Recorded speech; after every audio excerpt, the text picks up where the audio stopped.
سلام بچه ها، خوبین؟ اومدیم یکی از روستای اطراف سبزوار پیش روستایان عزیز یه نمونه ای از دامداری میخوام واسهتون بگم.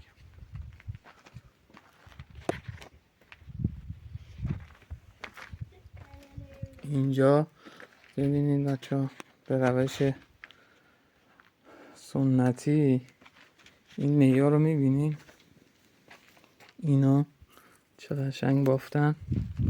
میخوان یه سقفی بزنن واسه دامشون. اینجا هم همون نیاز که جمع کردن. ببینید، حالا بریم جلوتر بهتون میگم. این نمونه سقفیه که بهتون گفتم. ببینید چقدر قشنگ کار کرده.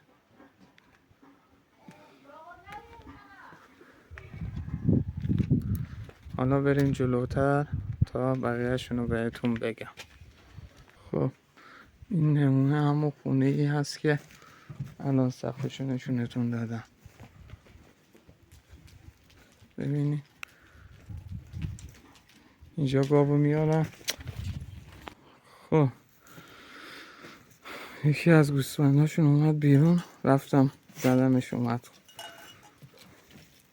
تو اینجا.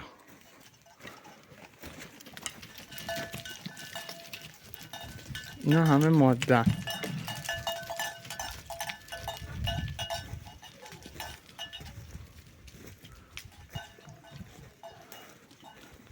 اینجا هم بریم پیش گاوی که شیر میده. ببینیم بچه ها.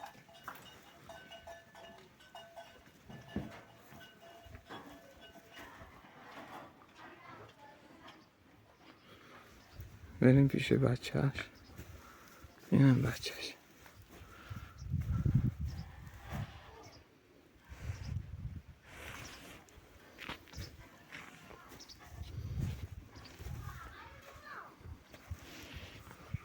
جداشون کردن. اینجا هم که بریم ببینیم که گوسفند هست که دارن آذوقه میخورن. چه خوشیه.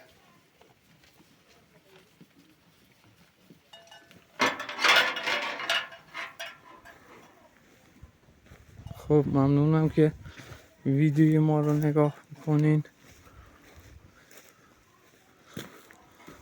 روز خوش.